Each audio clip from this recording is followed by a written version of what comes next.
Welcome back to Happy Bake Day. My name is Amanda and I am joined again with my friends over at Ducktrap. Today we are going to be making delicious, soft, warm, fluffy cream cheese and salmon stuffed dinner rolls.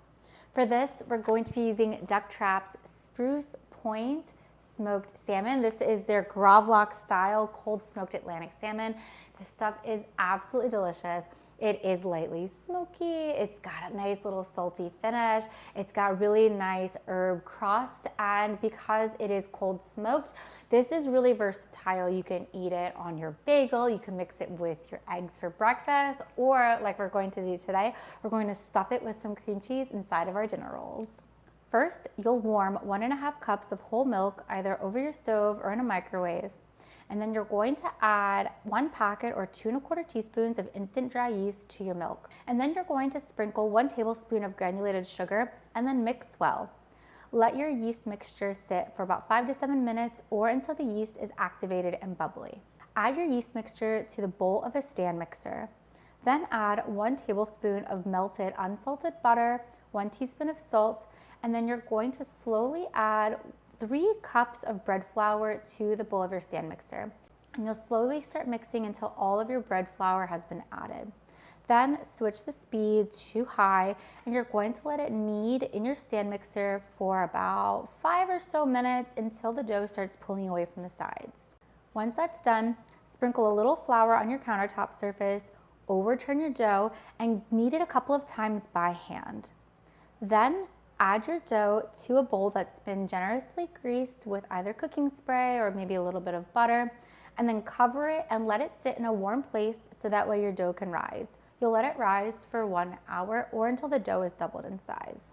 While your dough is rising, you'll take 4 ounces of your Ducktrap Spruce Point Gravlax-style cold smoked salmon and you'll roughly chop it up.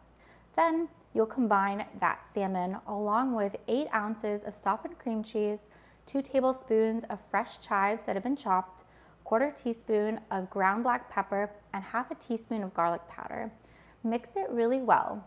Then divide your cream cheese mixture into 12 equal portions, and you're going to chill those portions in your refrigerator for 30 minutes.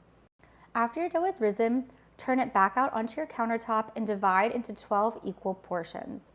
Use your hand to gently shape each portion into a ball and push an indent into the center. Add 1 of your cream cheese portions to the center of your dough and then close and pinch up all of the sides to make sure that the cream cheese is in the center and tightly tucked into the dough.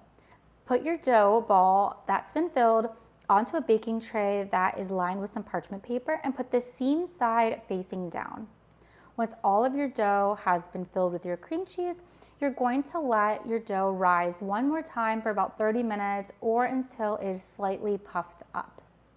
After your dough has risen for the second time, you'll combine 1 large egg and 1 teaspoon of water in a small bowl and you'll whisk it together really well. Use a basting brush to baste your egg wash across the top of all of your buns and then sprinkle with some sesame seeds. Then this is ready for baking. You're going to bake your filled dinner rolls in an oven that has been preheated to 400 degrees for about 15 to 20 minutes or until your dough is beautifully puffed and deeply golden brown. Remove it from your oven and allow it to cool on a wire rack for 10 minutes and then you can dive right in. And with that, our cream cheese and salmon stuffed rolls are done. They are gorgeously golden, beautifully fluffy. The inside is warm, it's creamy, it's got that delicious salmon flavor, and of course, I could not have made it without my friends at Ducktrap with their cold smoked Gravlax-style salmon. Thank you again for joining me today. Don't forget to like the video, subscribe to the channel, and check out where you can find this Ducktrap salmon yourself by visiting their website. I hope you'll join me again next week.